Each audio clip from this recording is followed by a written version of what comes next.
It's 174 petawatts of solar that hits our Earth every single day.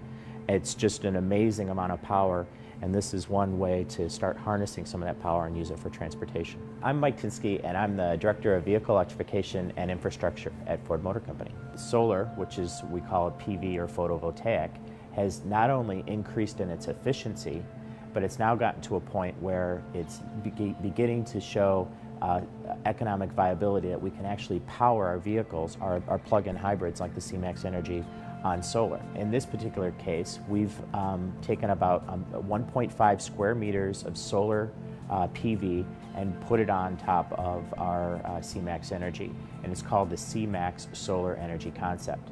Now, alone, that solar will only generate about 300 watts of power, which is not enough to fully recharge the battery in one day. But if you take this vehicle and you couple it with what we call a solar concentrator, just basically being a lens that can magnify the solar energy, and what you end up with is a combination of vehicle plus infrastructure that can essentially recharge that C-Max Energy battery from 100% from solar energy. We're proposing a static canopy of nothing more than what we call Fresnel lens. It's acrylic, so it's a very low-cost canopy. But the vehicle itself, as the sun traverses the sky from east to west, the vehicle will essentially move in the opposite direction and always keep that solar energy concentrated on the roof of the vehicle. So still using the same amount of solar on top of the roof, but getting that magnification that comes from low-cost infrastructure, such as the concentrator that we've been looking at. It's an innovative way to find a low-cost, clean, renewable way of recharging the C-Max Energy. Sun power cells are fundamentally different than conventional cells. You'll notice all the metal is on the back, and this allows us to use that metal on the back as the foundational support of the cell. It means we can also make the silicon much thinner, meaning that it is actually allowed to flex a little bit. And as you can see, we've got a curved glass surface we've got to match up to here.